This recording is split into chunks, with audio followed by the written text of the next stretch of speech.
Welcome to the Coaching Playbook podcast. I'm Adrian O'Sullivan, and as the host of the Hurling mini-series, I'll be having coaching conversations with some of the top performers in the hurling coaching game.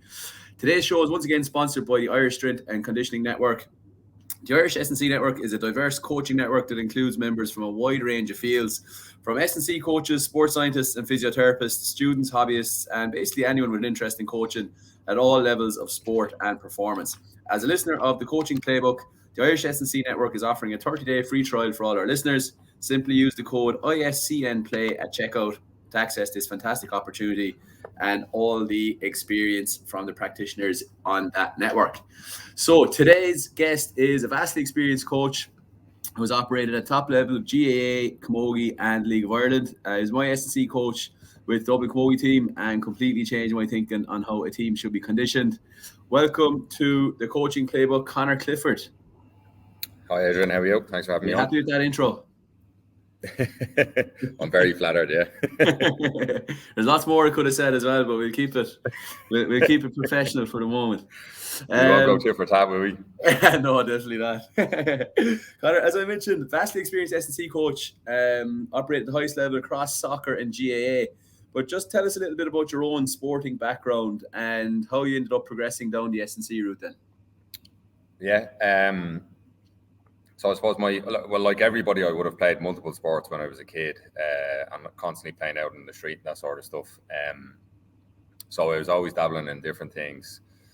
And then when I was about 13 or 14, I got involved in boxing in the local boxing club. And that was the one I suppose I really stuck at, and that took off for me. Now I would have even been in and out of boxing a little bit throughout the years of, there might have been a couple of years of messing around as well, and in the later teen years and early 20s and stuff, I started taking the boxing a little bit more seriously, and became quite interested in the S&C through boxing. So, so in my later teen years or in my early 20s, one of the big boxers at the time would have been Manny Pacquiao. And he had it was at the time, I don't know if you would have ever seen those 24/7 documentaries that they done before big fights. Yes. Yeah, really good documentaries, yeah. And he had an S&C coach who always featured very heavily in his 24/7s called Alex Ariza, who he just became the first big S&C coach in boxing. He would often share tidbits from the fight camps, or he certainly had a different approach to training fighters than traditionally what would have taken place. And so I just became interested in it through that. At the same time, I think T Nation and a couple of these other big blogs were sort of getting big. So there was a lot of information there around training and gym culture and the gym as a process, I suppose. And I just became obsessed with all that sort of stuff. It just became a huge interest and passion of mine. And I actually went to Maynooth initially to study. I was doing an arts degree, so I was 2 years into an arts degree studying sociology and geography before I actually started the part-time S&C degree in Setanta. And that actually crossed over with while I was still in Maynooth. I had already started that. And I had a friend, Dahi McCabe, who was working in a place called NADA, the National Athlete Development Academy. So he invited me down one day to help out with doing some assessments with a team.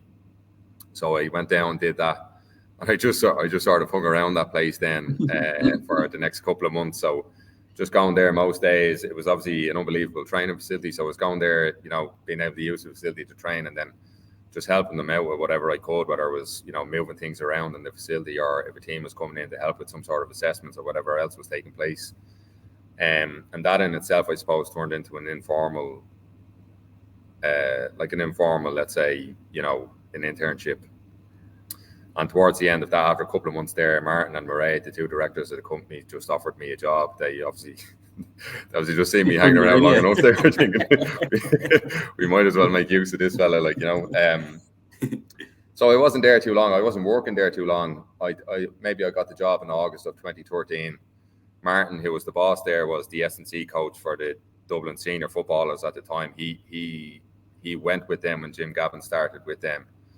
And through him, then the under 21, it would have made sense at the time as well, to have some progression from under 21 to senior. So they came into NADA, and me and Dahi took them on as our little project in 2014. Dahi moved on then after that, so I stayed with the under-21, the Dublin under-21 football team through 2014, 2015 and 2016 seasons. So that was good experience. There was an All-Ireland win and 3 Leinster wins in there. Obviously working with an amazing management team who have gone on now to win a senior All-Ireland with the lads this year.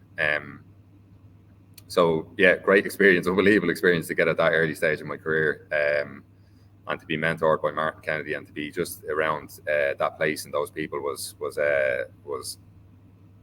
you literally couldn't ask for better. Certainly not in the country of Ireland anyway. While I was with them then, so while I was with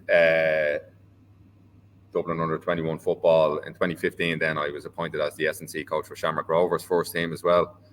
So I was with them for the 2015 and 2016 seasons. In 2016, I opened my first sort of physical gym as well myself. So in the meantime, between me beginning with the under-21 football team and finishing with them in 2016, Martin had moved on. Martin, the boss, and that had moved on to take a role with the RFU. Now that was closed down, so I was asked to stay on with the under-21s and to stay on with Shamrock Rovers. So I set up as a sole trader and was sort of operating as just a contractor, bouncing between both of those teams. But luckily enough, I had always planned on opening my own location, and I opened a little sort of brick and mortar gym in 2016. That necessitated me then to step away from teamwork just so I could concentrate on getting some clientele into that business and get built up. So I was there for a short time, moved to a bigger location. Once I was in that bigger location, then Brian Cullen, who was the director of performance for Dublin GAA, approached me about taking a team on. So obviously I jumped at that, and it turned out the team anyway was the Dublin Senior Hurlers. It was Pat Gilroy's first year with them. So I started with them in, I think, maybe October, November 2017 to get going for the 2018 season. Pat obviously stepped down abruptly at the end of that year because of his own sort of career requirements. Maddie came in. I stayed with Maddie for another 2 years then. And once again, I moved location and started something new up here in Round Towers, Clondalkin, where I am now in Round Towers GAA Club. So we moved into, they have an unbelievable facility here. We moved in here. We operate our commercial business out of here, and we're in charge of the physical development pathway for the club here as well. So we work with under 11s all the way up in Round Towers. So I sort of stepped away again to try and, build the business up and sort of get that arm of the business going. And then in 2021, I was approached by Adrian O'Sullivan to come on board. I think you were in your second year with the Dublin Camogie team by that stage, or going into your second year with the Dublin Camogie team. So you thankfully asked me to come on board there. That was an unbelievable year, a great year of work, really enjoyable, really fruitful, I think. So I was with the Dublin Camogie team then for 2022. And then again, had no county stuff on in 2023, still busy with lots of club stuff. And going forward now for 2024, I'm with the Westmeath Senior Hurlers. So I've been bopping around with different county teams for a lot of my years anyway, which has been very fortunate, definitely very lucky to be in that position. And then working with all sorts of clients. So we obviously have Armoured Performance, the business that I run here. We have that plug will cost you. We have, yeah. We're keeping track of the mentions here. €50 mention. This podcast doesn't run itself, Conor. I thought there was a free sponsorship going here now. So the business that we run here, we would deal with all sorts of athletes so we deal with general population people and athletes from all levels. So like I said, under 11, all the way up in the GAA, we have powerlifters, we have combat athletes, we have cross-country runners, Ironman, everything. So we're sort of spread out around a lot of different areas, but a lot of the focus is on sport and on sports performance or strength and conditioning as well. No, it's interesting. There's a lot to unpack there, I suppose. One thing that jumps out at me, first of all, before I ask a different question, like obviously you kind of put yourself out there working for free, just hanging around nada, trying to make an impact. Like you'd hear of a lot of S&C coaches kind of thinking that just because they have a degree, they're going to jump into a job. Like, is there a lesson there for young S&C coaches? You have to put yourself out there and kind of suppose, do the internships and get the experience before you can expect to step into something a little bit bigger? Maybe, yeah. I think the whole notion of internships, I don't know how viable that is going forward. I think people are starting to cop on a little bit there, because there are some very big organisations like the IRFU and others that are looking for interns with master's level degrees and stuff, which is just ridiculous. Like, you know, they can afford to pay people, and they should be. But I think so much of the job has to do with your ability to stand in front of people and talk to them and relate to them, and create some buy-in and hear what their goals are, or what their sort of what makes them tick in a way, I suppose, and try to use that to help them along. So the only way to do that is to actually get busy doing it, you know. So even for us, when we're hiring new coaches here, one of the determining factors for us is, has that person coached before? And it doesn't really matter what level they've coached at, as long as we can see that they have gone out and tried to get busy coaching, and that would show then that they actually have a clear passion for coaching as well, and not you know, we might get plenty of applicants that are more into the sports science end of stuff, or, you know, might be more into, I don't know, some other type of area within sport, but not so much coaching. And for us, it's always important the people that work here need to be coaching first, like, you know. So certainly I'd say if you're an aspiring S&C coach, especially if you're involved with GA, the opportunities to work with teams in GA is just ridiculous. Like, you know, there's any amount of teams in every club that you could go and work with. So if you're an aspiring S&C coach, I would say definitely do get busy coaching. For us, even when we were in NADA, we had, so my friend Dahi is also a boxing background as well, and we had groups of boxers that we were bringing in there and working with for free, just the same again, to get busy coaching, get busy programming. You know, the best way to develop is to learn as you're doing the job, really, I suppose. Yeah, communication is so important. I think there's hundreds of people out there that have loads of knowledge, but if you can't communicate it, it's a waste of time. And I suppose these are the soft skills that you need to learn to be a coach, isn't it? And they're not necessarily going to be picked up, as you say, in coaching courses or anything. I'd just like to apologize to any listeners who are offended by Conor calling the GA. That's okay as well. That's all right. We'll move on from that. To go back to talking about Manny Pacquiao's coach, I didn't quite catch his name there, but this guy obviously kind of changed the approach to S&C coaching and boxing. So it's an interesting, I suppose, the thing that I think a lot about is that players these days have more information at their fingertips than ever before, right? And all this information is out there. And from that point of view, I suppose, I feel as a hurling coach, I have to be on the ball and have to be up to date with modern methods and stuff like that. Did your, I suppose, research, your education, the fact you were learning about S&C, did that lead to any clashes with your boxing coaches with regards to the methods they wanted to use? Because I suppose boxing coaching would have been seen as old school. You know, you get out, you pound the roads, you hit the bags. Like, were you trying to bring something different to it? Did it lead to any clashes? And can you tell us a little bit about that? Yeah, probably very much so. So the other S&C coach, by the way, his name was Alex Arize. Now, in hindsight, having had a bit more education and obviously a good bit more experience and stuff, there might have been a lot of stuff that he did back then that I would disagree with now, like, you know. But the main thing was that there was an integrated S&C coach there in the camp, and he was very much front and center when it came to, I suppose, a lot of the media stuff and that, you know. Whereas traditionally, and what you still see now is, even if a boxer has an S&C coach, that will be sort of exterior to his normal boxing work. So there might be not a whole lot of cohesion between the boxing coach and between the S&C coach.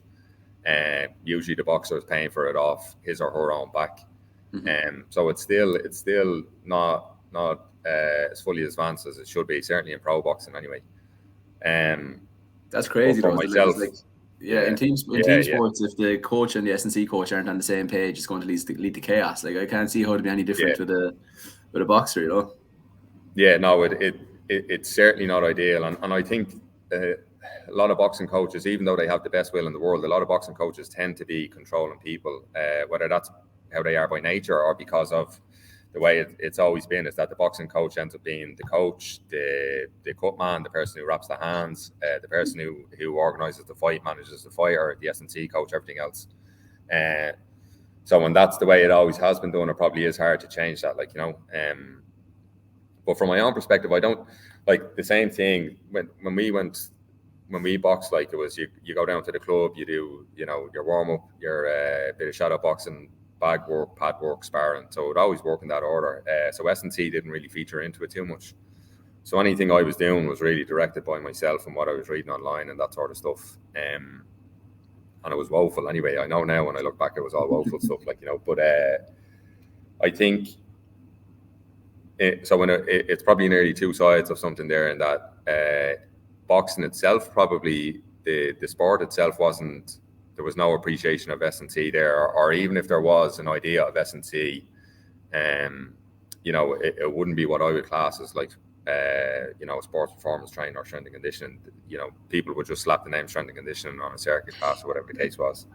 And then for me personally, I probably ended up having too much of a focus on S&C, or too much of a focus on the strength and conditioning aspect for myself, in that it certainly wasn't the limiting factor for me. It wasn't fitness or wasn't strength. I probably would have been better off, even though I did make a concerted effort to get out and get competitive or non-friendly spars and get plenty of fights and stuff. But certainly for me, I probably just needed more time between the ropes to get better at boxing and better at the sport. What, 130 kilos, which you get in the face jabbed off yourself in the ring? This is it.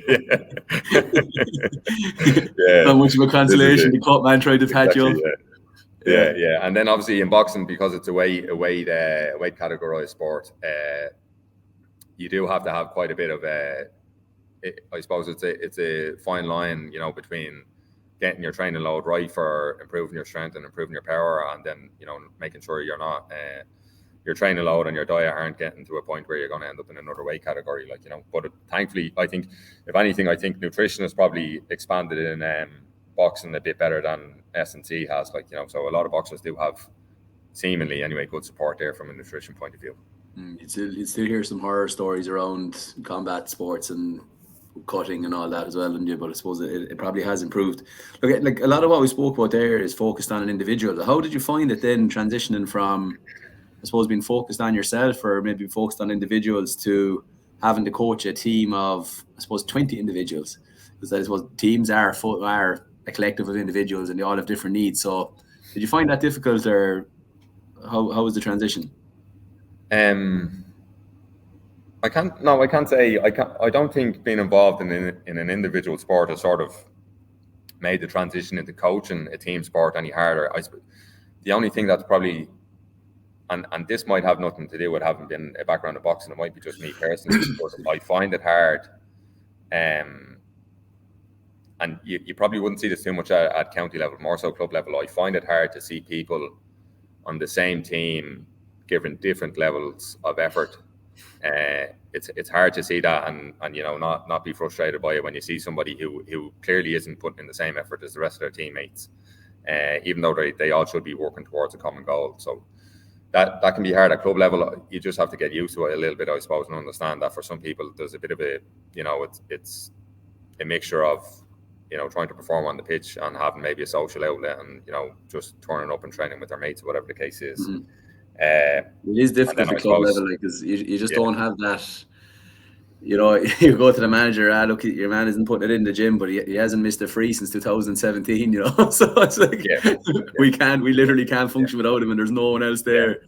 So it is difficult. And from a manager's perspective, it is like, I think club is such a balancing act compared with county, where you can say to a lad, listen, there's another 15 of you waiting to get in this team, like, buck up, or as David Hardy said, fit in or fuck off the last day. Yeah, exactly.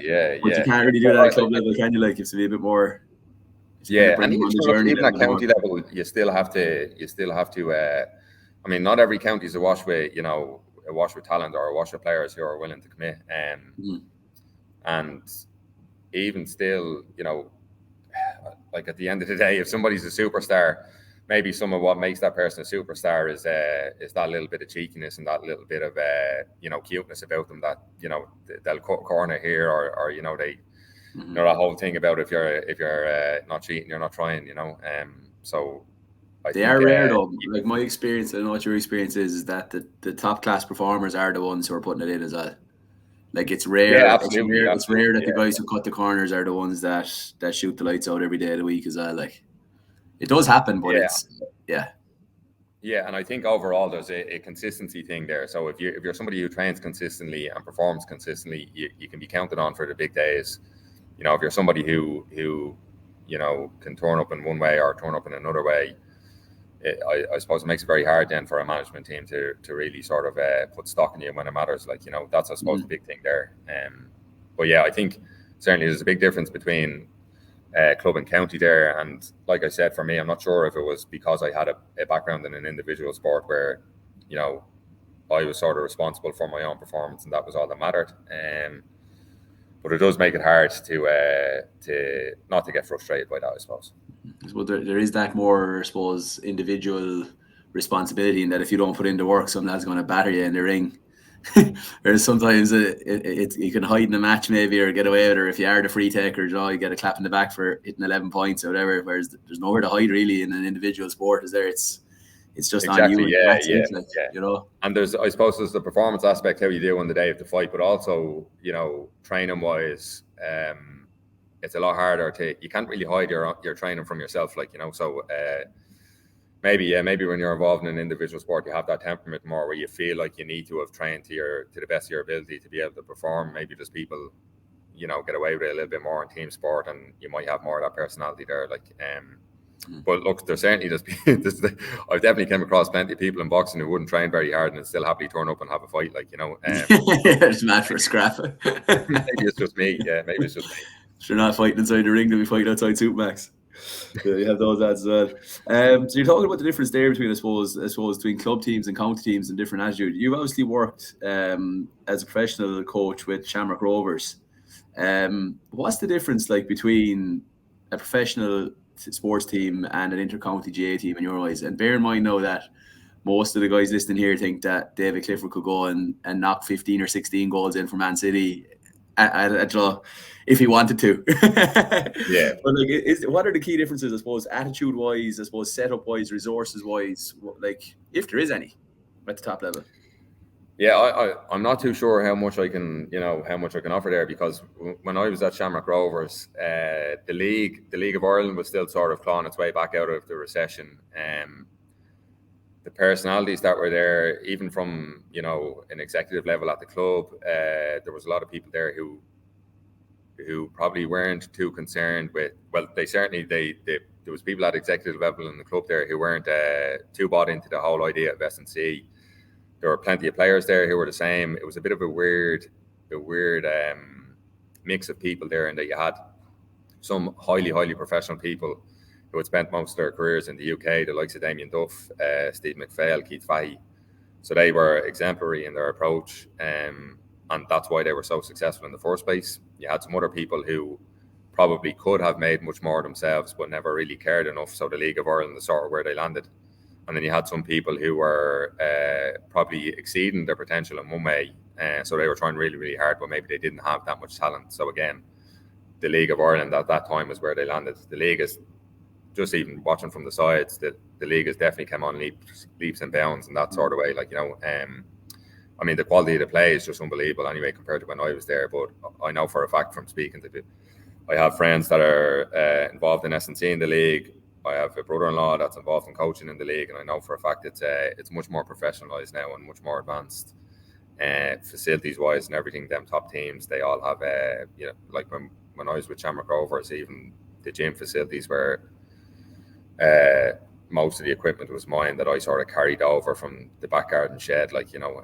So it was very, like, if anything, I would have said the the Dublin under-21 football team had a better setup than Shamrock Rovers at that time.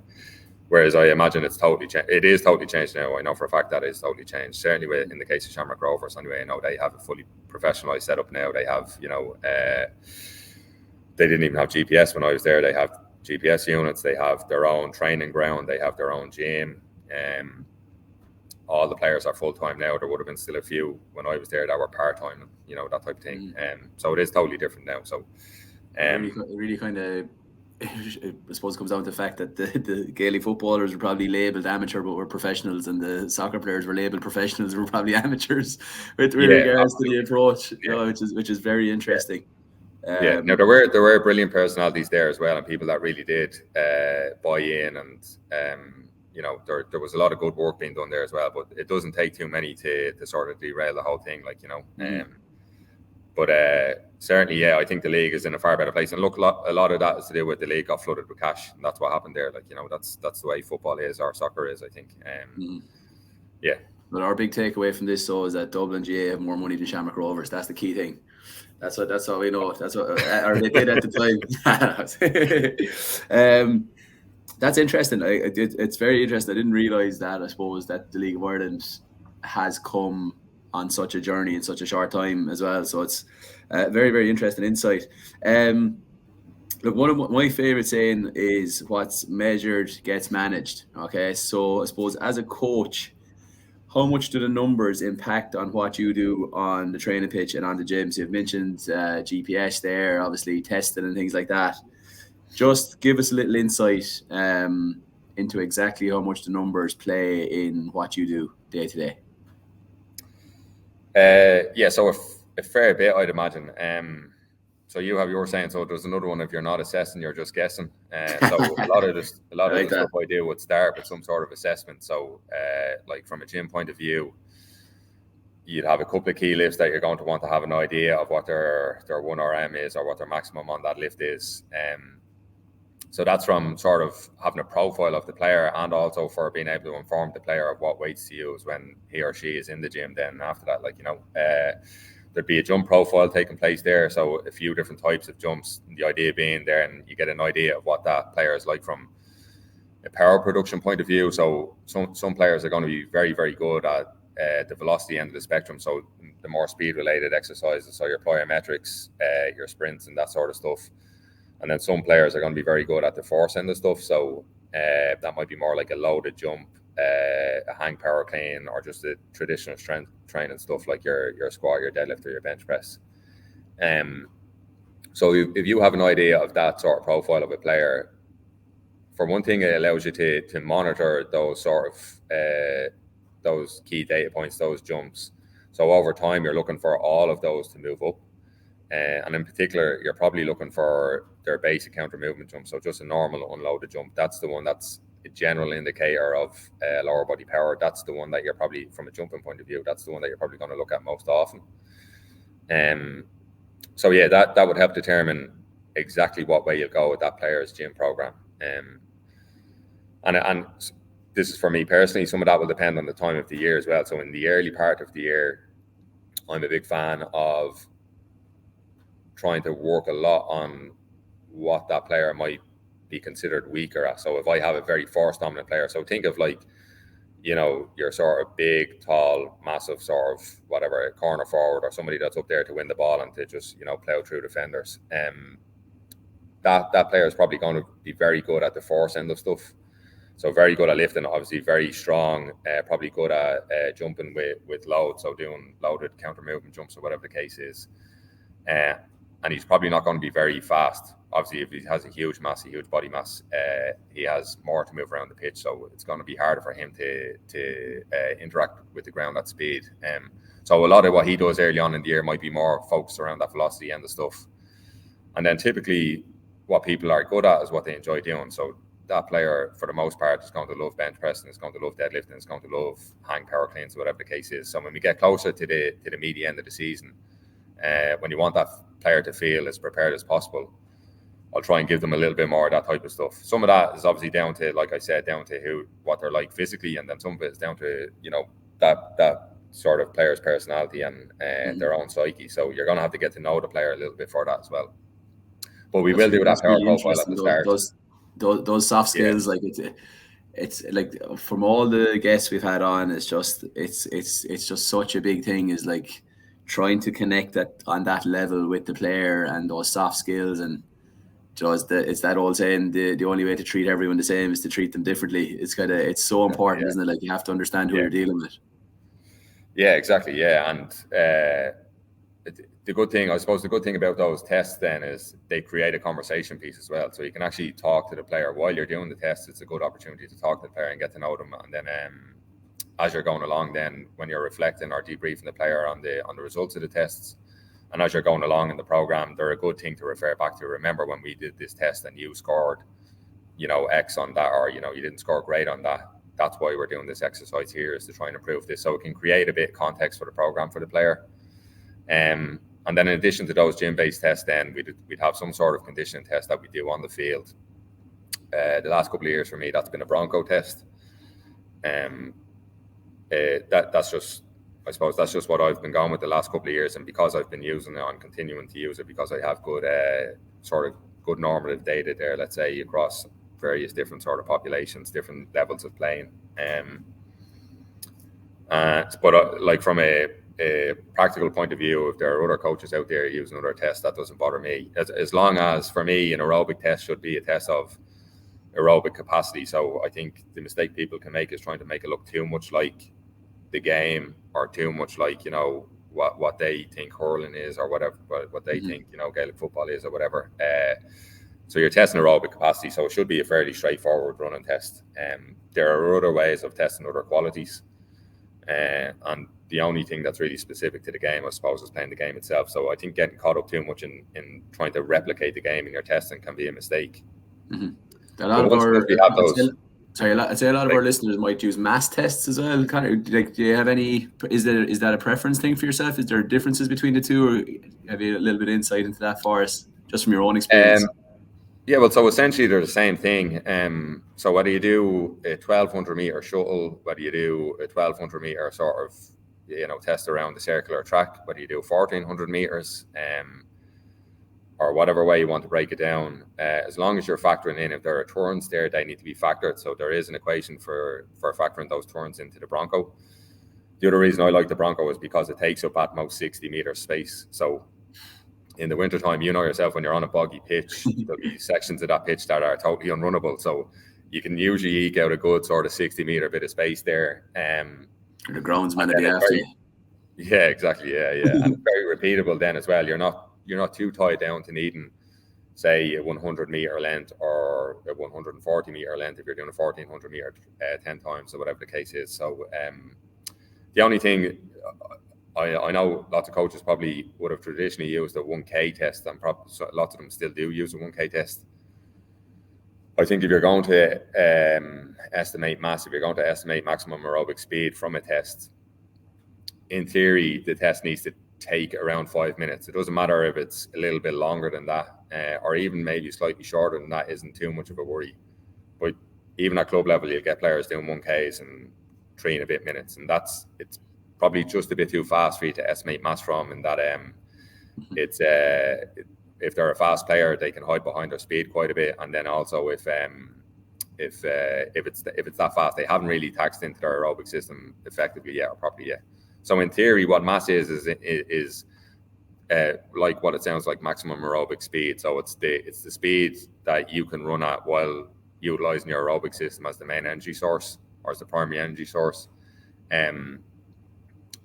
So if that test is too short, you haven't effectively reached their mass, like, if that makes sense. So I would try and pick a distance regardless of what way you're doing that test. You should have an idea, if you're working with a team or if you've worked with teams at that level before, what distance will get the majority of those players in 5 minutes or more. Now, you're always going to run in, like at club level especially, like you'll do it, and you'll have players coming in at 4.5 or 45 minutes. And then you're always going to have some players coming in, unfortunately, around the 7 minute mark or whatever the case is. Yeah.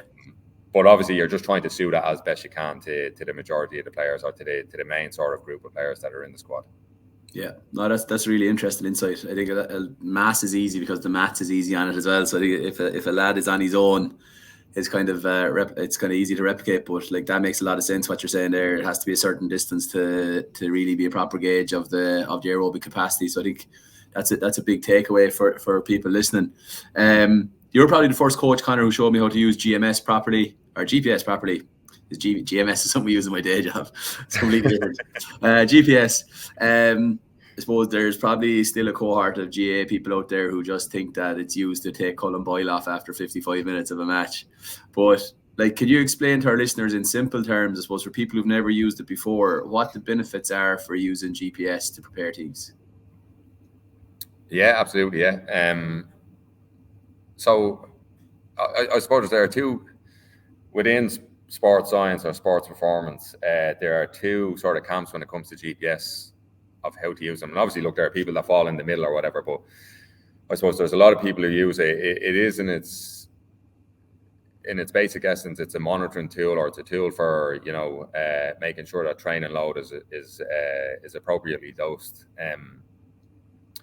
So there's a term in sports science called the minimum effective dose, and basically what that's getting at is that the training load that we apply should be the minimum amount of training load that will yield the gain or the adaptation or the result that we want. So from a point of view of, let's say, if 3 sets of 5 on a deadlift will get me, you know, 90% of the results, and 5 sets of 5 will get me 100%, then maybe the minimum effective dose there might be the 3 sets of 5. So that's a sort of paradigm or a way of thinking within S&C. I probably fall into the latter category, the other one. So there's another term, maximum recoverable volume or maximal adaptive volume, essentially the same thing. And that would be probably what I use the GPS for myself. I imagine you know, that might not be the case with a lot of S&C practitioners, but it is. I suppose it just boils down to individual philosophy. But for me, the whole point of using the GPS is to allow the team to train as hard as possible. That's the way I would look at it. So obviously, you're not doing anything reckless. You're not doing anything negligent. But if you can systematically and continuously apply a progressively heavier training load on the pitch, so whether that's through your high speed running, HMLD, XLs, DCLs, whatever, you're going to be looking at all those metrics. And over time, certainly in that pre-season phase, you want that number to creep up. So that basically what you're trying to do is you're trying to improve the team and the players' tolerance to training, so that they can effectively train at a higher level. They can train at a higher intensity more often without needing breaks for recovery, without worrying about breakdown from injury, without worrying about a drop in performance if you have a game coming up or whatever the case is. So that, I suppose that just goes down to, like I said, a personal philosophy. A big thing that I believe in is that the hardest working team wins the All-Ireland Championship every year, or wins the championship, whatever the sport is, every year. So I don't think there's anybody out there that could convince me that over the past 6-7 years, the Limerick hurling team haven't accumulatively been the hardest working team over that period of years. Likewise with the Dublin football team when they were in their pomp, I don't think anybody else was working harder than them. And like I said, it's accumulative, so it could be over many years. You get these teams that, say, Tyrone won a couple of years ago, maybe they had a good year the year before and then a really good year that year. And by hard work, I don't just mean, you know, training hard on the pitch or training hard in the gym, because actually for lots of players that's easy. They enjoy that part of it, you know. So hard work would be, you know, your video analysis, looking after your nutrition, making sure your lifestyle is right, making sure you're reflective and introspective and trying to improve yourself as a player, trying to improve your own performance, mindset, whatever the case is. Hard work is different things for different people. And it's all of those things matter to a team. So I think the team that wins at the end of every year is going to be the team that does all of those things at the highest level to their best of their ability. And the S&C forms part of that. The training load forms part of that. The gym load forms part of that. Over time, you need to be accumulating more and more of that good work.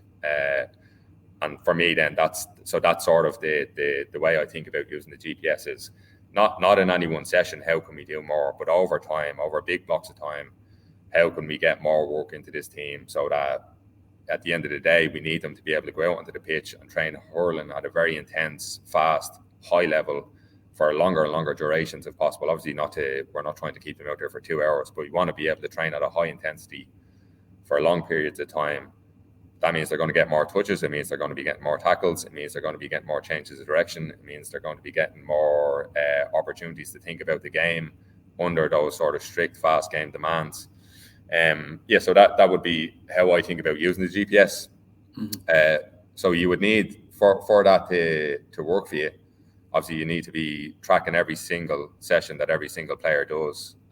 You need to have your sort of KPIs identified. So what are the metrics you're going to be looking at? You need to look at acute chronic workload ratio. So making sure that there are no major spikes in training. and at the same time making sure that there are no major lulls in training. So if you have a big lull in training load, certainly if it's not a planned lull, it's not a deload or anything like that, then all you're doing is giving yourself, more work to do to sort of climb back up to where you were at from a training load point of view. Like, so I think a little bit of consistency in loading is important all the time, and then making sure in that pre-season period that you're trying to steadily increase the load the whole time, so that by the time you get to the meaty part of the season, the championship stages, your players can tolerate a high workload. They can have a game on the weekend and still train very hard the next week. And like I said, you're not worried about injury. You're not worried about performance drop off. So that's pretty much how I think about it. Yeah, I'm trying to think here now whether I thought any differently about S&C before I met you, or whether I'm nodding along with everything you're saying because you've been absolutely brainwashed. But I suppose there's a lot of things to unpack there. I think the coach S&C physio relationship is absolutely crucial. It kind of goes back to what we said at the start. Like, you have to trust the physio. She has to trust what's been done on the S&C side, and the coach can't operate outside the realm of that. Like, in fairness, we were very good at planning the sessions in Dublin, and like, it was very much, look, this is what we can do this week, or this is what we can't do this week, or Joe. It wasn't the case that I was rocking on as the coach, going, right lads, we're gonna fucking flog them into the ground now because they were useless on Saturday or whatever. It's like, there was no reactive stuff. It was all planned. Workload is planned. I think my overriding philosophy as a manager or a coach is that you have to get all your players to the start of the championship in the best condition possible. I think it's a good philosophy to use, because ultimately, if you don't get the training loads right, you're going to lose players to injury. If you don't get the training load right, you're not going to be fit enough. I think it's kind of an overriding philosophy for me, is like, if we're starting championship second week in August, my whole year is based around getting as many players as possible in the best condition by the time we start championship. Absolutely, yeah. But like, a real interesting thing you said there as well is talk about acute loads, and I suppose I'm just trying to give the coach's perspective on it, because maybe a lot of our listeners might be coaches as opposed to S&C coaches, and one of my bugbears is detraining in between championship games.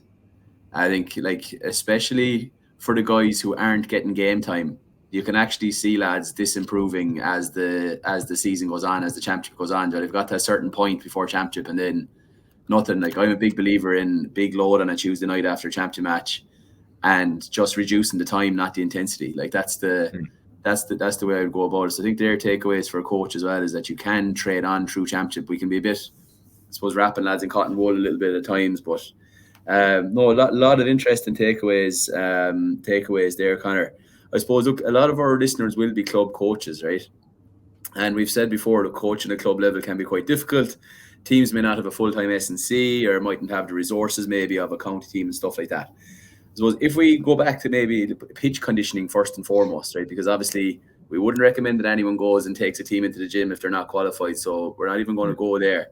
But can you give some maybe easy implementable tips to coaches that are kind of trying to run their own field conditioning, like, as we said, testing, retesting, easy implementable stuff like that? Yep. Well, certainly I'd say perform some sort of assessment at the start, or obviously it's fine, or it's probably advisable to do maybe 1 or 2 sessions if you're coming back off an off-season period, especially in a club where you haven't been given. You can't stand over players maybe staying fit over the off season and haven't done an appropriate amount of running as well. So if you want to do a couple of sessions of ease and work, that's fine. But early on, I would say get some sort of assessment done with them. Like, there are plenty of them, like you were saying, some sort of mass time trial or the Bronco, or even a yo-yo test would be fine. But yeah, get some sort of aerobic capacity test done with them. That'll give you an idea of where the squad is at as a whole. It'll give you an idea of where there are players who need lots of work, where players who maybe don't need as much work. And then from there, try to cater to the individuals. So not even on an individual player by player basis, but certainly, grouping players off into, let's say, your fittest group, your middle group, and your least fit group. Because in the same way, it's not going to make sense to bring a team into a gym and turn around to everybody in that gym and say, right, lads, we're all doing 4 sets of 5 at 80 kilos on the bench press, because some players are going to get pinned under that load. Some players are maybe they're going to manage to do it, but they're not going to recover for the next gym session, or they might get exposed themselves to injury or whatever the case is. So for that same reason, you do want a little bit of a differentiated load between your players when you're doing some running work on the pitch. But again, it doesn't have to be overly complex.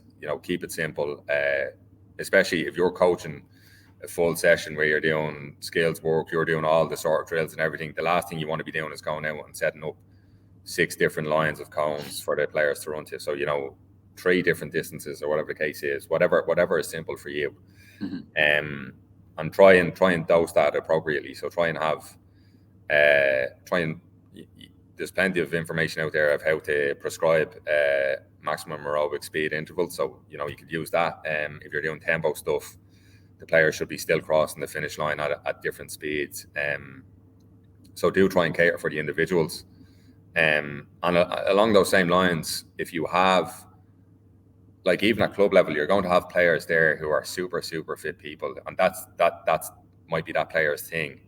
So it's not going to make a whole lot of sense doing 10 minutes of running with that player at the end of a session if he or she is already the fittest player on the team and it's not a limiting factor in that player's game. Maybe give that player a chance to go off and focus on some sort of skill element or whatever the case might be, some sort of robustness type exercises if they're injury prone, whatever.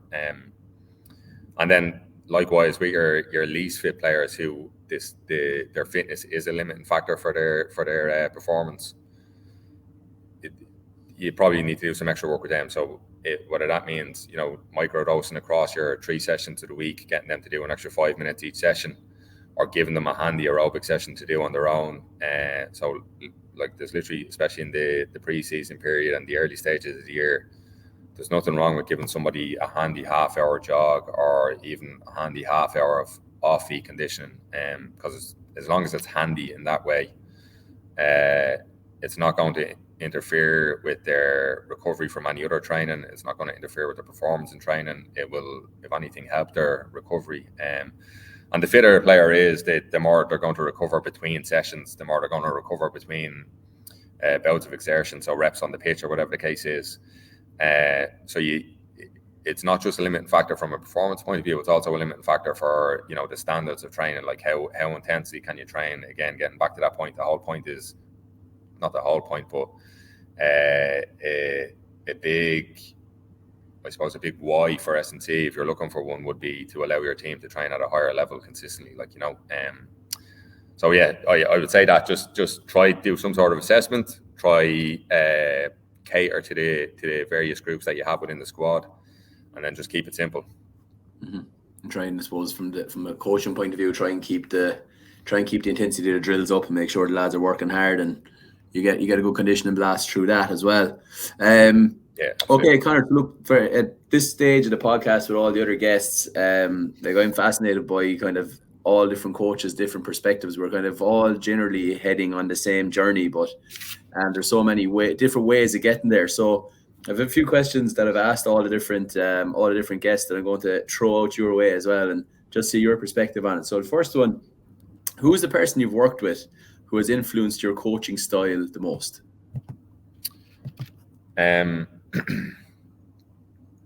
Yeah, I think this was a hard one to sort of, well, when I came to the answer, it was probably fairly obvious, but I probably had never sat down to probably think about this. But so I mentioned a friend of mine, Dahi, earlier on. So we boxed together. We both started out our coaching careers together. He went off to Australia for a bit, so he was over the other side of the world for quite a few years.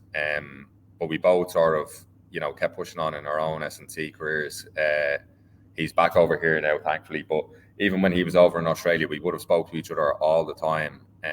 Every time we get together, we just talk about training the whole time, about coaching the whole time. Our approaches to S&C are very similar, but still with enough distinction that we do challenge each other's thoughts, challenge each other's thinking. But certainly he'd be probably the most influential, and that's from us talking about what we're seeing that we don't agree with to what we're seeing that we think was a great idea. We've gone up and down the breadth of the country doing different workshops and courses together. So certainly, and we still talk to each other every week. He's with the Meath footballers now this year. So two sort of similar setups from, I suppose, a standards point of view and everything else between Meath footballers, Westmeath Hurlers. So we're very much in the same boat once again, and it's nice to have him to sort of bounce ideas off and to chat to every week. But certainly, I suppose he has been the most influential and continues to be the most influential sort of the person on my coaching. And other than that, maybe I had a guy here named Andy that was working for me. Unfortunately, he's traveling now, but he's back in May. And likewise, the same thing. I could be doing a bit of work in the gym. He comes in to do a training session. And next thing I know, the both of us lost 90 minutes because we've been chatting about training and different stuff like that. So they are very much peers. I can't say I've had too much of a mentoring relationship with anybody, unfortunately. But certainly, I think just speaking with people that I consider to be, my coaching peers, and sure, I couldn't shut that off if I wanted. It's one of the things that I love to do when I get out together with other coaches and stuff But yeah, definitely, I suppose Dai has been the most influential. Yeah, look, it's a common theme across the shows that we've done, is that peer learning and kind of having that peer support group is so important. But it's important that we don't suffer from groupthink as well, as you said, that you're different enough that you're going to challenge each other. And we have a peer group where we've kind of 4 coaches that are in different levels of the GA and different experience and stuff like that. So it's great to have just different perspectives, and it keeps you kind of thinking. And that's great to look when you have problems and stuff like that as well. Coaching can be a lonely place, there isn't too many people you can turn to. You can't really turn, it's people who don't know what they're doing. So it's great to have that support there as well, that you can kind of bounce things off of. Tell me, Conor, what does the day of a training session look like for you? And just walk me through the outline of a usual session. What kind of prep you do, or so even if you want to use Westmeath as an example at the moment, kind of like what kind of meetings do you have before training and that kind of stuff at the moment when you're, I suppose, in that pre-season phase? Okay, yeah. So there is a bit of a difference between gym and pitch. So let's say we would have had a gym session earlier on this week. That would start with, I'll flick through the programs really, really quickly, basically to make sure everything's done. I'll go through all the various individuals then, so there would be individual changes needed for different players based on, like say this time of year, we have players involved with college, we have players who are coming back from injuries, we have players who, because I'm getting to know the team, different things are popping up that I'm thinking this player would actually do better with this or that, or they have spoken to me about something that they'd rather. So all those individual changes will be taking place across the day. There'll usually be some sort of communications going back and forth between me and players and coaches and the manager and stuff like that throughout the day as well. So all of that is happening in the lead up. On the way down, then I'll usually get there a bit early before gym sessions, especially this time of year. There's some sort of testing taking place with small groups of players. So I'll get 3 or 4 players to come in, and we'll get some jump profiling done in the half an hour before the gym session starts. I'll usually write down a few of the key points that I want to make at the little brief at the start. So what's the context for the session? Where's the program going this week and why? Any other things that I might want to point out at, good things, bad things, or anything else like that, just from a coaching point of view and addressing the group. And then, we'll usually just get into the gym session then. After the gym session, then I'll speak to the manager. Usually on the way home, me and the manager might even send a couple of voice notes back and forth because whatever we've spoken about hasn't properly finished. And then, you're trying to sort of, I suppose, take your learnings from that session, or what you want to change, or what you want to tweak, or what you want to do going forward. And obviously, well, for me, the last couple of teams I've been involved with gym sessions have been on a Monday. So the next day, once you're leaving the gym session, you're already trying to get ready for the pitch session the next day on the Tuesday. Then for a pitch session, I suppose really the only key differences would be much more contact with players who are rehabbing or injured, and much more contact then with the physios.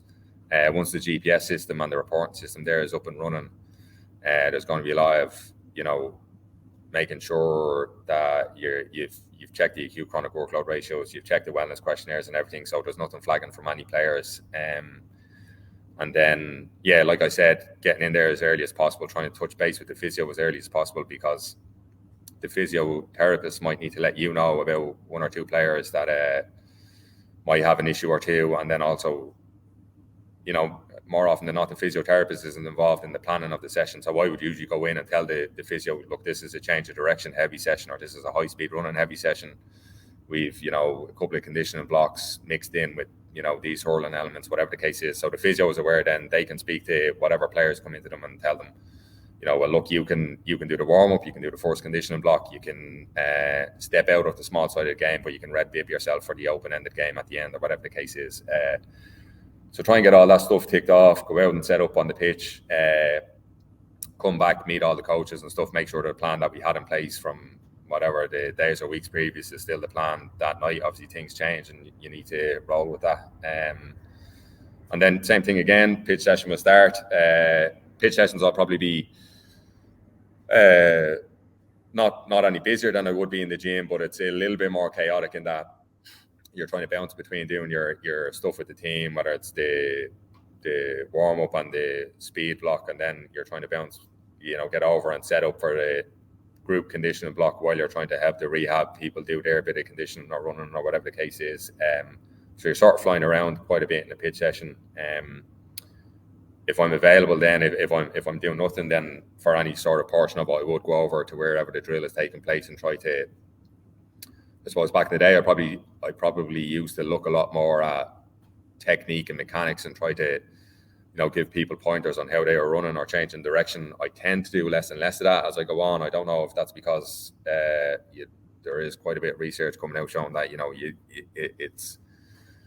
The more expert somebody thinks they are in that, the more likely they are to be wrong. So I try to focus most of if I'm looking at a drill or whatever, I try to focus most of my coaching on that physical element. So really the tackling, players harassing each other, players getting contact on each other.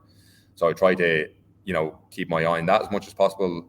Try to pick out, with that, I would certainly be trying to pick out movement patterns and, how they set their feet, how they position their body. And then also, is there anything I can take away from watching them doing in a natural setting that I could try and add into a manufactured drill that would help them with their tackling technique or with improving their strength and their power in the tackle. So that's pretty much it. Cool down at the end, then debrief with the coaching team, the managers. There's usually quite a bit to speak about after a pitch session from a point of view of, trying to identify any player standing out ahead of a game, or how the session in itself went, what changes you make next time, how the team are going in a general sense, all that sort of stuff. Then the same thing again on the way home, plenty of voice notes, maybe a phone call or two, and just trying to make sure you take the learnings from that session with you and that you're already organising for the next session to come then. Yeah, I was a big fan of the old voice notes now. I love taking the pin out of the grenade with an old voice note and seeing what comes back. Yeah, I noticed that. Yeah. It's really interesting what you say there about the technique, because I've been thinking about this a lot lately, and it's kind of like at a certain level, if you have a player there is 28, 29 playing inter-county hurling, and this comes from a technical point of view with hurling as well, is like, you could see maybe their swing isn't as pure as another guy, or their technique isn't maybe what a traditionalist might think it is, but it's effective for them. Is like, is there going to be any benefit in working on this guy to change that? Like if you look at golf, it's just accepted that, like they talk about different people's swings, whereas in hurling we seem to be kind of maybe caught up a little bit on having a certain technique and a certain way to hit the ball, that there kind of any variability on that is maybe seen as wrong. Whereas it's very interesting to hear that about the running technique now. That's kind of like, look, if it's working for them, it's working for them to a certain extent, kind of a. Now obviously there are certain things you definitely don't want to see, but I mean there's a bandwidth of sort of acceptability there, and within that, then you're not trying to fasten yourself too much to any sort of one way of changing direction, especially changing direction, because it's so chaotic. Like a player is usually changing direction to go and do some other task, and not just changing direction for the sake of it. So whatever other task they're about to do is probably preoccupying them. If they're changing direction to turn around and try and get a flick or a block, or try and get away from somebody and get the ball off, they have to be aware of all these other things that are going around them. So, you coming up and grabbing them by the arm and saying, listen, when you're coming in there, maybe you should try and get a little bit lower, or whatever the case. That's all well and good, but I think at the end of the day, especially with speed-related stuff like running and change of direction, you're trying to improve the player's physiology to be more powerful, faster at those particular movement patterns. But it is very much a physiological-based thing. And then mechanics will usually look after themselves then. And look, they're all different shapes, sizes. There's all sorts of things going on inside that we can't see as well. So, as long as they're getting faster or they're doing it without getting injured, that's the main thing there, I think. Yeah, I like that phrase, the bandwidth of acceptability. I think I'm going to adopt that one. I like it. So what are your 3 non-negotiables for any team you're involved in? So I don't think I'm not sure I have any non-negotiables as such, but for me, they nearly come back to sort of me as a person and what I have going on and stuff like that. So one of them is definitely a schedule. So I need to know, literally 2 months. I don't need to know time. I don't need to know location, but I need to have a fair idea of what evenings of the week things are going to be taking place, and as much as possible for that to just stay the same. I'm a big believer in rhythm and pattern. I think human beings, we've evolved to live our lives based on a particular rhythm and a pattern. So I think trying to ingrain that in our training as well makes sense, rather than sort of hopping all over the place. Or if we have a game on a Saturday, we do this, but if we have a game on a Sunday, we do this. If it's Sunday morning, we'll change everything around the following week. If it's Sunday evening, we'll change everything around the following week. If it's Saturday morning, we'll keep everything as is. So I'm a big believer in keeping that rhythm the whole time. And for me, running a business, being involved with other teams and everything else, it's important for me to be able to do any sort of half decent job that there's a clear schedule there and a well organized setup, basically. Other than that, then is I suppose having more and more, the most important thing for me is the most important factor for me to having any sort of success or any feeling like I can do any sort of good work with a team is the manager. So having some belief in the manager, not from a point of view of, is this manager going to take us all the way or whatever the case is, but that this manager is going to be the manager for me and that I am going to be the S&C coach for this manager, so that we can work together, that we are aligned, that we'll challenge each other in the right ways, I suppose. But more importantly, that they will sort of, they will put together a setup. So a backroom team, other personnel, logistics, time and everything else that will allow me to do the best job possible. So that's hugely important for me now. When you step away from a team, Conor, what 3 things would you like the players to say about you? Yeah, so a fairly heavy one, I suppose. Yeah, I suppose, well, first and foremost, I suppose that I cared about their progression as athletes. So, and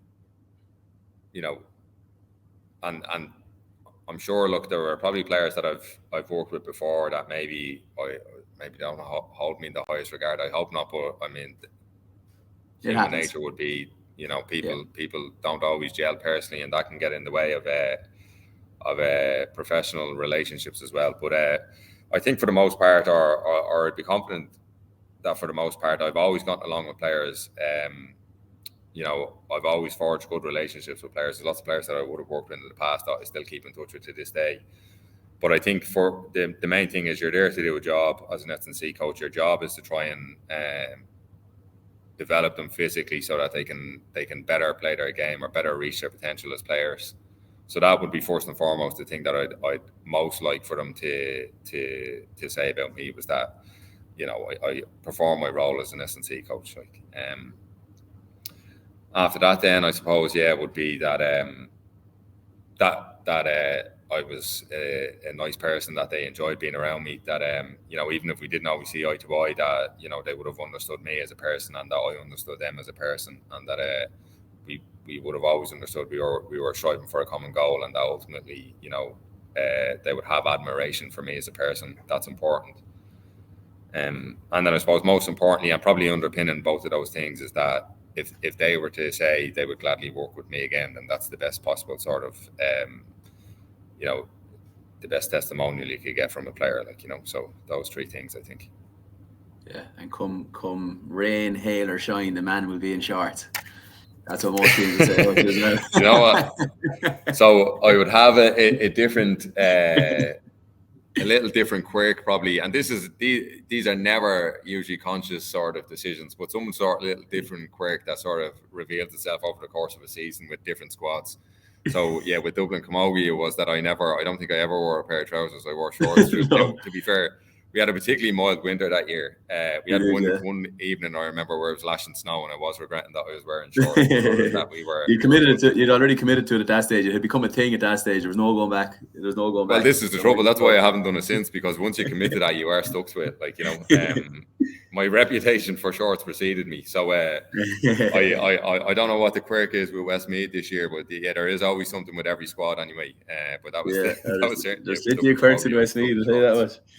Yeah, there's a guy down Limerick here, Dara Droog, and any match you go to, it could be -7, and he won't even be wearing socks, man. He'll have a pair of running shorts on, boots on, no socks. He's just I'd be looking. That's a hardy man there, yeah. S&C coaches are a different breed, man. I just you'll see me in the biggest, warmest jacket you can get. That's my non-negotiable with any team, is that I need the warmest jacket you can possibly find for me. But so a question, Conor, you said the last one was deep. I think this one is quite deep as well, and I think I've said before in the show that this was a question that kind of stopped me in my tracks when I was asked it myself a few years ago. What's your coaching ethos? Yeah, that is a deep one. Yeah. Yeah, I probably don't sit down and sort of, you know, reflect on this stuff as much as I should, because when you do, it gives you a bit of, I suppose, renewed focus or energy or, you know, direction or clarity about how you're doing things. So, but certainly, I think one of the most important things, and something that I do try to do often, is you know, that whole thing of know thyself. So I try to understand myself first and foremost as a person, and I try to, as much as I can, see myself from other people's perspectives. So that, I suppose, helps you be more empathetic with other people, I suppose. But then it also helps you understand, maybe if you have some blind spots, you'll be able to better see them or see them a little bit more fully. And just to, I suppose, yeah, get a better idea of how to comport yourself, how to communicate with people, how to move through the world, move through, you know, squads, or move through your job as a personality. I'm very slaggable, obviously, because a lot of my friends and stuff would I'm the butt of the joke with loads of people. They love people for some reason around me, love doing impressions of me as well. But one of the things I notice all the time when people do impressions of me is, obviously, they put on the deep voice, they put on nearly a bit of an angry demeanor, they furrow their brow, that sort of stuff. So I obviously have a bit of a resting prick face. So when I'm working with squads initially at the start, I try to be, as much as possible, definitely more bubbly than I am as a person. I try to be as disarming as I can, so that people are comfortable around me. You know, even, you know, let any sort of nerdiness that I have in me show and stuff like that. I suppose try and be a bit more vulnerable, so that people would be comfortable being around me, and that they won't be guarded around me, and that, you know, they'll hopefully see, you know, that, again, like, I'm getting back to that point, that I'm there to try and do a job for them, like, and that you know, they can trust me, and that that, you know, I have integrity. The reasons I'm there have integrity, let's say. So yeah, I suppose know thyself would be one of them, or the main one. And that goes across all sorts of coaching. So if I'm doing, you know, if you're in a PT setting, or you're with a big squad, if it's under 11s, or if it's you know, an intercounty team, and that would mean then, and that is the nature of coaching, I suppose, is that you wear, you know, many different types of masks. So how I am with an under 13 girls team is not going to be the same with how I am with a senior men's team or an intercounty men's team. You're always revealing different parts of yourself and hiding different parts of yourself, I suppose, in an effort to do the best job possible, and in an effort to, you know, create relationships with people and that sort of thing. So that's the big one. And then I suppose certainly with intercounty or with the more elite teams, and I suppose this is an ethos. It's not really an ethos, but I don't believe in catering, and this is going to sound mean, but I don't believe in catering to the lowest common denominator. I don't mean that at all in a mean way, but what I mean is,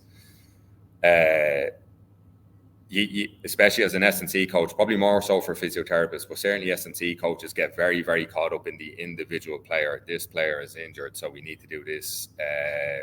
These two players are overloaded, so we need to do this. But ultimately, you're there to drive a big collective of 30 plus people on. Lots of that, you can't make an omelette without breaking a few eggs. You can't win an inter-county championship, I don't believe, without training on the edge, teetering between that point of doing, just enough and a little bit too much. You have to live in that little zone there, so when you're there for a collective, I think it's important then that you do what's best for the collective as much as possible or at all times. So that would mean, and what I'm getting at here is, if there are players there, let's say you're always going to have a couple of players that are prone to hamstring injuries or are a little bit more prone to this type of injury, or they have hip issues or whatever the case is. But that doesn't mean that you can go and wholesale change your session to suit those two players. So if it means you pull two players out of a section of the session, that's fine. But as much as possible, you're trying to do the best training you can with the collective of trainers that you have. So I suppose you could call it lowest common denominator in that sense, in that you're not trying to lower your training standards to these people that would otherwise hold you back because they're injured or whatever the case is. But on the flip side of that, like what you were saying earlier on about dropping your training intensity after a championship match, you only have 14. You don't even have anywhere near 14 players that have played a full two halves of a match. So not slipping into, moving our gym session on a Monday because, the lads are tired after the match. Yeah, well, maybe 13 players or 12 players are tired after the match, but there's a huge cohort of other players there that didn't get any work or didn't get enough work. And they're the ones that are important to keep driving on, to keep the whole thing pushing on. You don't like, I know you're saying of you don't perform to the level of your ability, you fall to the level of your training. In much the same way, I think you don't perform to the level of your best players. You fall probably to the level of your back 15, let's say. So you need to keep them driving on. You need to keep them pushing the front players. You need to keep them engaged, feeling like they have something to train for and that sort of stuff. So that'd be a big one for me with a squad as well, is to always try and cater for the group that is available to train and to train in the fullest capacity, and not try to limit ourselves. And it can be very, very hard. I know from even experience with the club team this year, we had lots of lads off at college and with the under-20 panel and with the senior county panel. And we just ended up, we were playing Leinster League and playing Dublin League club matches. And we were just running into injuries, falling short on players. And you get into a loop then of doing training sessions that are, you're trying to mind people in training as much as possible, trying not to do too much speed work in case you get a hamstring injury, whatever the case is. And then, 2 months further down the line, you have this, unfortunately, detrained squad that as an S&C coach, you probably should have been figuring out some other way to try and drive them on the whole time. It is very, very hard, but that is something that I try to bear in mind as much as possible as well. Yeah, there's a couple of interesting things there, I suppose, Conor. It's like you're kind of saying, without paraphrasing now, you kind of fake it sometimes with teams.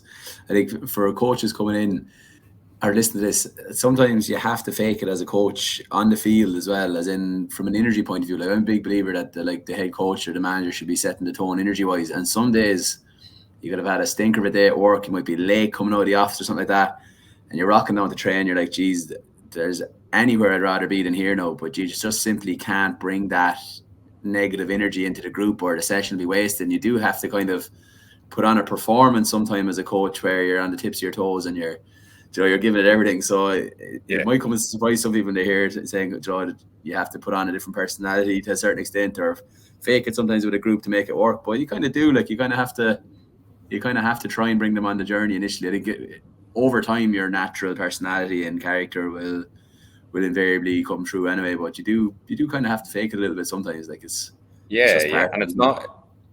not inauthentic. It's not like it's not like you're being fake even though you're using the term you have to fake it.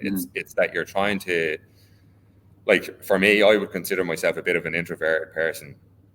but you have to put yourself out there to sort of address the squad in the first place. But also, like I said, to disarm people around you and to make people comfortable around you. You can't be shut off. You can't be this sort of this quiet, sort of reserved person. So I have to sort of put on a bit more of a personality. But it is actually very easy to do because this is my passion. So working with athletes and teams is my passion. It's very easy for me to go from being an introvert person to having lots of extrovert qualities when I need it, because it's for one thing, it's for something that I'm incredibly passionate about, but it's to serve a purpose that it is a pure purpose in the end. It's not like, there's no malice behind sort of any pretense that you might put on, No, that's very interesting. So this is probably the time you've been waiting for, Conor.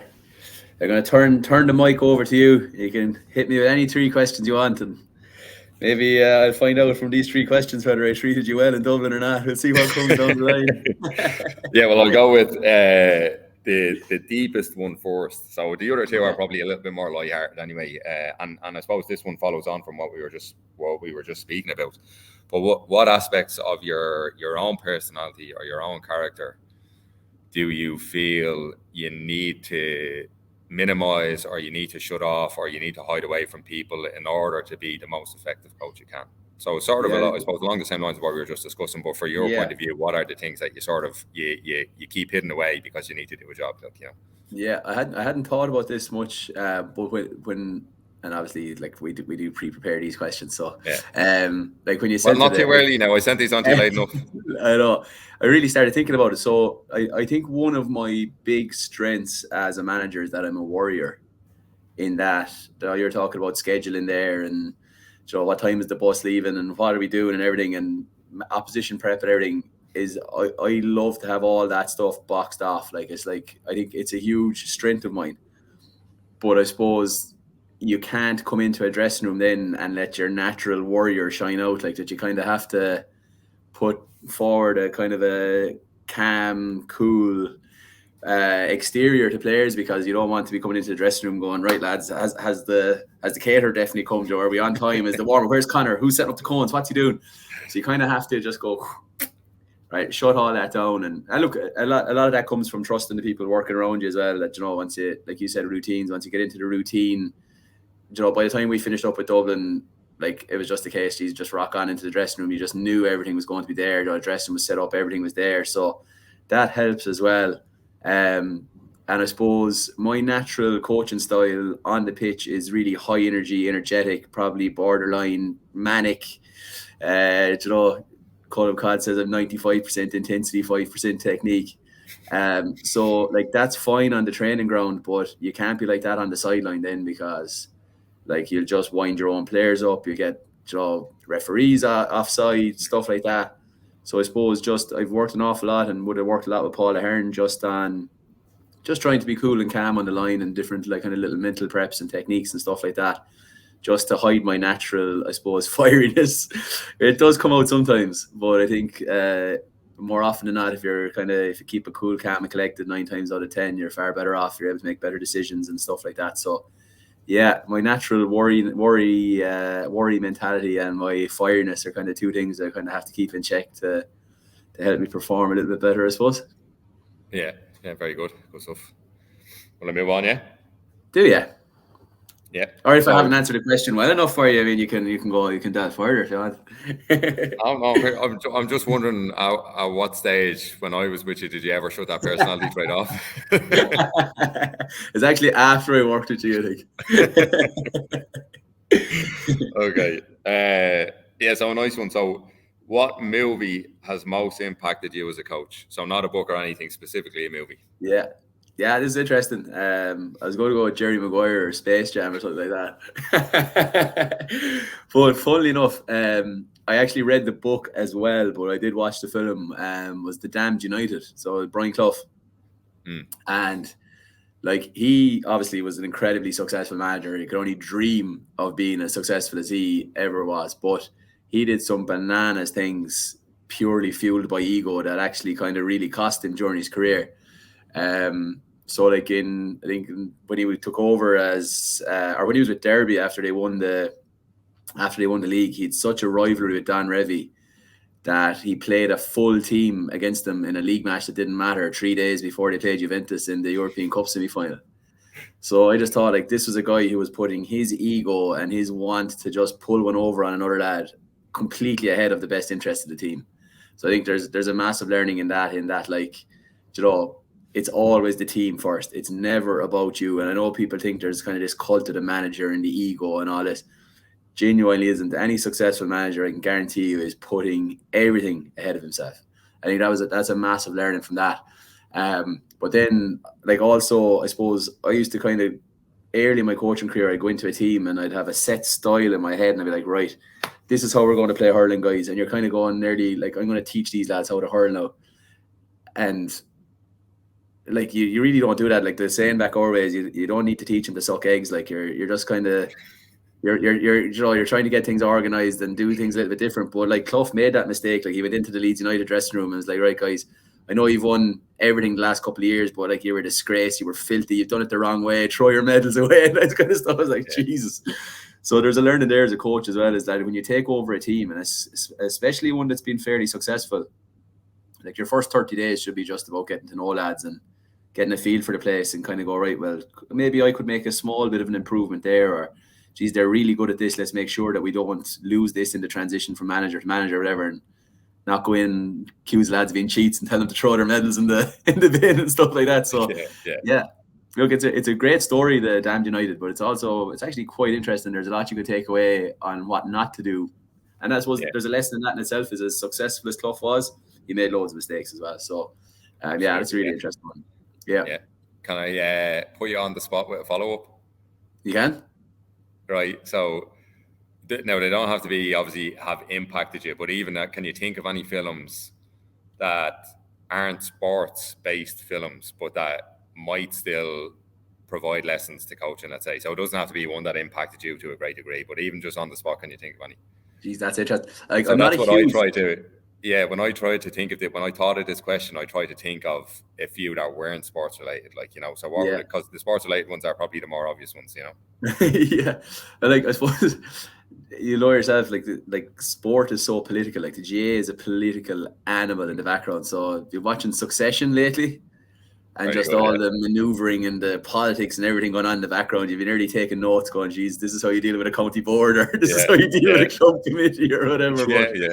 Yeah. So like, I think it depends. For me, it depends on what time of the year I'm watching something, right? So like if it's October, November, and it's been a long season or whatever, I'll just sit on the couch and I'll go, I'm just going to veg out here now and I have no interest. It just needs to entertain me for an hour and a half and get a laugh out of it or whatever. But then, and I'm definitely in that mode at the moment now, I think a switch kind of flips in your head where all of a sudden everything you're doing, you're nearly pulling something out of it going, geez, that was interesting. Like, and you'd be writing stuff down. Like, I wonder, could I use that with a team? Or, you know, like it's kind of, if you're in a restaurant and maybe their process isn't right and they brought out the meal in the wrong order, you're going, oh, geez, they need to improve their processes here, kind of stuff. You know? Yeah. I think for me, I don't know, like I'm not a huge film guy, I'm more of a book guy, so it's a really hard question, but I think it depends on the time of the year. At certain times of the year, I could pull a learning for coaching out of anything, and then at other times of the year, I just trying to switch off and have no interest in this. It's kind of purely entertainment. But tough question. I probably haven't answered it very well, but no, you have. Succession was a good answer. Yeah, I'm happy with that. Succession, like there's so many lessons in that, even like when you look at like the relationships between the family members and everything that you could apply to even a team setting, like, you know. Yeah, and like when we were talking about Club GA earlier, like, you know, you're starting to get, there's 5 or 6 brothers and cousins on a team and stuff like that, and it's always it's funny story. Actually, I managed Armoured Rovers. No, not Armoured. Jesus, I get shot. Galtee Rovers in Tipperary when I was really, really young. I was only about 24. I ended up managing a senior football team, and we played Aherlow in the first round of the West Tip Championship. Aherlow and Galtee Rovers are neighbours, like, and there was a huge row in it. These 2 lads in particular absolutely boxed the heads off each other.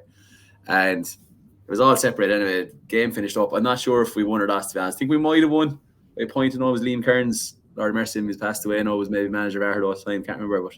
But anyways, game was over after and we were kind of finished up, whatever. And I see the 2 boys that boxed the head off each other sitting into the same car, dressed to the nines in suits. 2 first cousins off their wedding. I was like, holy shit. So yeah, you're talking about succession, like these two boys. Yeah. And you know what? They probably There went you at it go. again at the wedding after 7 or 8 points later on. I wouldn't know. Yeah, I You won't should have name them followed though, them but to I'd that say wedding. if there's anyone from West Tip listed though, they'll be able to figure out who the two boys were fairly handy enough, I'd say. But yeah, madness. Okay, good stuff. Right, so last one. So it's All Ireland final day. You've managed a team to the All Ireland final, or you've coached a team. You've managed or coached. I don't mind, right? So you've been involved at a high level in the backroom team. They've made it to an All Ireland final.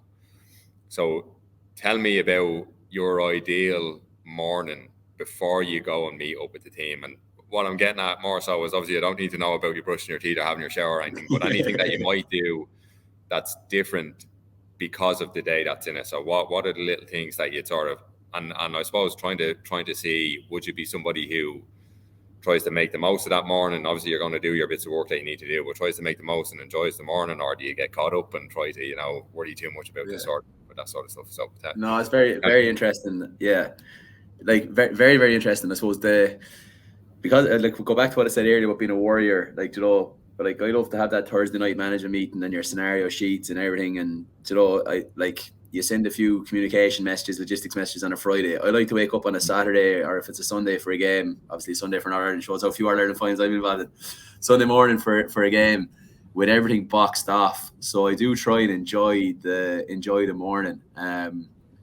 No, obviously it depends if you're staying in a hotel or that, but I do remember being in a hotel for an Ashbourne final, because the semi-final was the same weekend, and just feeling completely, I don't know, suffocated by the whole experience, that I couldn't get out and just get out of the bubble and stuff like that. But obviously, look, when we were with Dublin, I used to just love getting up early, going for the breakfast, having an absolute feed, carbon up so you could ball referees out of it, but then stay calm so you wouldn't. Big feed of pancakes, bacon, maple syrup, heap of coffee, and then just love that. I suppose I love that initial period where the players are starting to arrive and you're just kind of having the chats and everyone's in kind of great form and nobody is really focused on the game just yet. And then I do, like, for the whole morning of the game, as much as you possibly can, try not to think about it. But like, we played a few big games at Dublin. It's like when we were going into Croke Park, it's like when you see that first glimpse of Croke Park up over the houses and you're coming down through Drumcondra, it's kind of like, woof, it kind of starts to hit in then, right? Like we're getting in game mode here now and that. But yeah, look, walk out on the pitch then and just have a look around and get a feel for the place. And maybe about 90 minutes beforehand, then you're kind of going, right, you gather the troops here, gather the management, last kind of chat through the scenarios, and you kind of get the game face on. But look, as much as possible, and look, the bigger the game, the harder it is to keep it out of your head. But as much as possible, I do try and enjoy the morning of big games and go for breakfast. You were at plenty of those breakfasts as well, Conor. We had a few regular spots around Clondalkin that we used to go to. So nobody yeah. Oh, come here. Before we would have even met up then for a breakfast, are you doing anything that morning to distract yourself? Do you read? Are you somebody that goes and does a bit of meditation or breathing, or are you? Yeah, walking usually. Yeah. If we're down here in Limerick, I'll usually go down to UL if it's a game that's close by or whatever, and just go for a stroll around the campus and try on a few tunes or whatever. But like, it is hard to kind of just, like, yourself, when you're involved in something that nearly consumes you. Like it's hard going. And like you'd be trying to avoid maybe going home as well, like, because my old lad is mad into it, and she'd be going home and the old lad would be asking you about it and the mother would be asking you about it, and Imagine how the players feel, the ones that are still living at home. It must be very tough on them to sort of very tough, and especially like, when they're if they go down to their club for a puck around or whatever, and every fella below is asking them, well, how are you fixed for Saturday and how are you going? Geez, you're going great, best of luck and all. And it kind of like, I even see, obviously, with Anna here, like, we barely talk about GA, like, because sure, every time we leave the house, someone's asking you about it. So the last thing you want is be sitting down watching Succession. Well, are you playing wing forward or midfield the weekend, or what's the crack? It's like that. And even for me, I like, say, when I'm at home, before I've done anything, I like getting up early and having actually just time to myself and make a coffee at home and sit there either in silence or I might have something that I don't want to watch on in the background of the TV, and it's literally just time to sit there, maybe try and enjoy the coffee, like, and enjoy that bit of quietness and stuff before. Because even when we would have met up and had breakfast and stuff, we're talking about the game. So even though we're relaxing and we're trying to enjoy that little bit of a moment, it's still you're still semi in game mode by that stage, like, so something nice and quiet on my own was always be a nice way to start the day and make sure that your mind is right and the energy levels and everything else is right as well. No, that's it. Like, it's important to know that Paul Ahern is going to be the last guest on the series, and he's doing a PhD at the moment that I'm very interested in about, like, how coaches and managers can prepare themselves, right, for performing on match day, and for training sessions. And he interviewed before. He interviewed a load of coaches, but part of it, I hope there's no GDPR around this though, but part of it is that there's going to be an actual, like, a method of training coaches. So, like, there's nothing really there to train you mentally. So there'll actually be a training sessions that you can go through to prepare yourself mentally for games. So it kind of goes back into your match day prep and all this. So it's definitely something we'll expand on with Paul, as long as I haven't, like, broken any GDPR or anything here now. I'm pretty sure I did sign something before I did the interview, so I hope I'm not in trouble. But I think it's something I really believe in, like, even from a fueling point of view, which I'd be laughing there, but I think, like, fueling up properly for the day so that, like, you're able to make decisions that you're actually not like, that you have your brain power anything that will upset your stomach or anything else like that. That sort of stuff comes into it. Because there are nerves there, regardless of what like, I would always consider S&C is a tertiary type of role. Like, so if the team can take to the field without the S&C coach, they can't take to the field without their gear, so they need the kit man. They can't take to the field without having been managed to that position in the first place by the manager. They can't take to the field without having the skills of the game, but they could conceivably take to the field without the S&C coach. So I don't put myself up there as being this important figure in any sort of background, but even at that, the nerves that I would feel on the day of an important game, like, you would have to sort of mind what you're eating and make sure that you're not going to give yourself an upset stomach on the coach on the way to the game. That's the last thing you need. I don't know. I suppose it comes down to ego a little bit as well, but, like, it definitely being, say, if I'm the head coach or it says use the S&C coach, you don't feel as much pressure, right? Obviously, you're as invested in it as everybody else, but I think when you're the manager and you're the guy on the sideline, and when it's in Dublin, We Are Dublin are writing the articles, and it's like it's Adrian O'Sullivan's Dublin, and it's like whether it's been good or bad, then the next sentence follows that, Well, that's the other thing, and you have when you're with an inter-county setup, you're the manager with an inter-county setup, you have to contend with, you have to do media before and after and all this other stuff that sort of adds, I suppose, to the stress of the day and to the nerves of the day, I wouldn't have appreciated that before, I'm sorry. The funny story with I don't think I've ever told this in public, but we played Waterford in the championship my first year with Dublin up in Parnell Park, and we'd beaten them about 3 weeks previously in the league playoff, and they absolutely pummeled us. Like, it was horrendous, like 318 to 7 points or something. They absolutely destroyed us. And afterwards, this guy came over and he asked me to do an interview, and I think it was Jerome Quinn's brothers, Jerome, that does the recording. So I was waiting, and they interviewed everyone before they came to me. So I'm fuming now. It's roasting, and we've been pummeled. Like, so he comes over and he says, "Okay, could you say your name for the camera?" And I'm like, "What do you mean?" And he's like, "Who are you?" And I was like, "Is it like?" I was kind of looking around, going, "Is this a wind up?" It's like, "You've just like I've banished door across my front here. You've just literally asked me for an interview." And I was like, "No." So he says, look, tough day at the office, but at least you get to play it down next week." I was like, "Sorry?" I was like, "Yeah, at least you get to play it down next week." I was like, "What do you mean?" And he's like, "Sure, you look after them handy enough." And, like, they're obviously from Northern Ireland or whatever. Yeah. I was like, "Are you serious?" I said, like, down, like, lost to Waterford by a point. We've just lost to Cork by a point. We've just been pummeled. Like, on what planet are we favourites? He says, okay. But at least you must be happy with the work rate. And I just went bananas with him. I was like, "Are you for real?" I said, "We've just got hammered. Like, we've been absolutely useless. We've just spoken in the huddle about how our work rate wasn't enough." I was like, "What game are you actually watching?" He's like, "Thanks very much." And that was it. I was going to email Jerome Quinn the other day going, "You don't have that footage by any chance, do you?" Because, like, I'd love to watch it back. But that was just the pressure of everything. Like, it was just everything just exploded. You're kind of going, you're the manager of the county team. you've just been hammered, like big crowd there, like the expectations were high because we'd beaten them in the league, and next thing this guy is just going, and you're like, and it just went poof. So it's like, yeah. So the pressure is different. Like, you don't, as you said, as the S&C coach, as the head coach, as the sports psychologist, you never have to deal with any of these things. But like, look, there's a learning in that as well. And even at that, like, same, when you're beaten. yeah. But I mean, the same thing again. Like, as in, I'm thinking, even when I'm trying to, I suppose, empathize with you there and say, oh yeah, it must be very hard to stress. I'm not even considering you getting stupid questions. That's me just thinking about you getting normal questions. So when somebody comes at you with that sort of stuff as well, then when we played Wexford last year, remember they scored 2-1 in the first 5 minutes. We were 7 points down after 5 minutes. And your man goes, so you conceded 2-1 in the first 5 minutes. Were you worried? Like, I was, yeah. How the fuck could you not be worried? Like, in a must-win game, you're 7 points down after 5 minutes. You're leaking goals. Like, that was, yeah. What's the next question?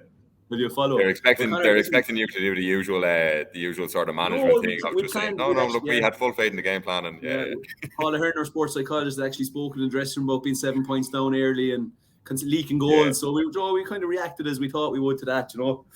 Stop, look.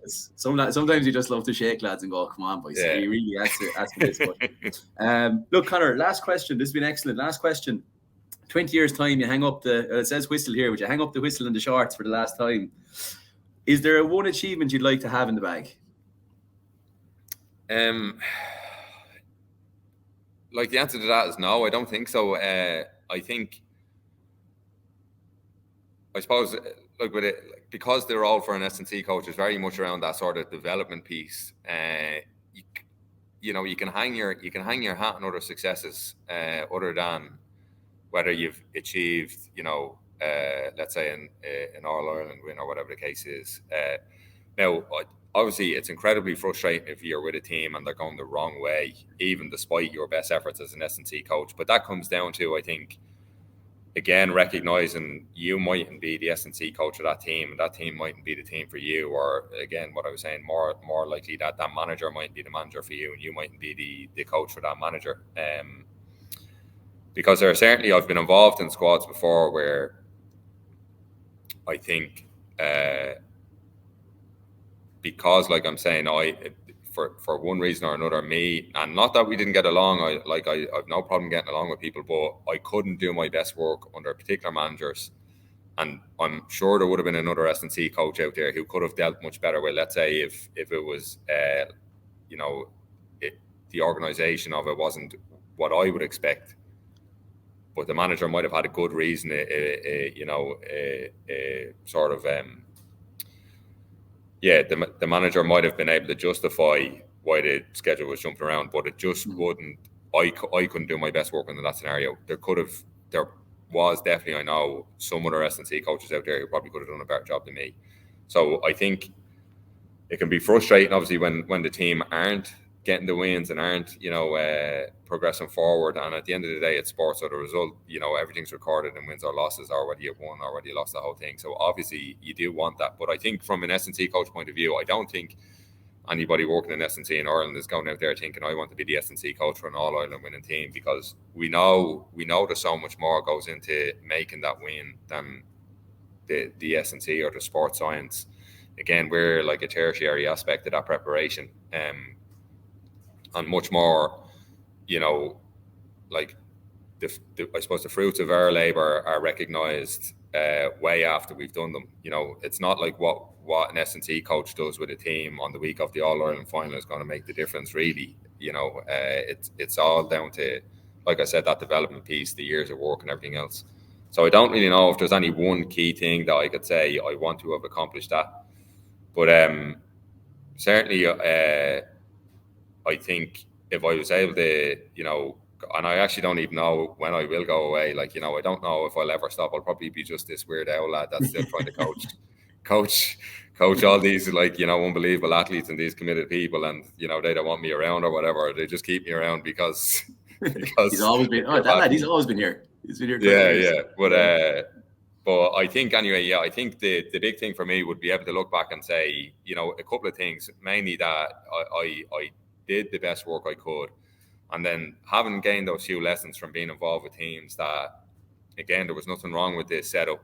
I didn't match the setup. Being able to recognise in time often enough if something isn't right, well, look, I should move away and let somebody else do this, and I should move on to something else, or with another team, or with another group. To be able to look back and say that when I was presented with decisions, I took the right decisions, and other than that, I did the best work possible. That's all I can say, really. Yeah, there's nothing too tangible there, but that. Yeah, all you can do is do the next job to the best of your ability and see where it takes. That's it. Margins are so tight in elite sport, you can't plan for much more than that. Yeah, and look, even from it's probably counterintuitive, because so much of S&C is about assessing where a group are at, or a person is at, putting one of these smart type plans in place and trying to get them towards their goal. And I would consider myself obviously very good at that aspect of things. Mm-hmm. But for some reason, from a business point of view, and even from a career planning point of view, I can't say I'm very strategic. An opportunity comes my way, I take it, and I try and do the best job I can. And over time, I think that snowballs to, you get referrals, and, you hopefully make a good name for yourself, and you get other opportunities. And like I said, the main thing being that when you step away, people say, you help them, you help develop them, you help them progress, and that they'd work with you again. That'd be the main thing. Yeah, I'd certainly work with you again, and that's for sure. But Conor, that's absolutely top class. Look, if anyone is wondering where they can catch Conor, Armoured Performance, and it's Armoured Performance on Instagram as well, is the gym. It's a class gym out in Round Towers in Clondalkin there. So anyone around, knocking around South Dublin, highly recommend it. Conor, thanks very much. Top class. Thanks very much, Adrian. Cheers.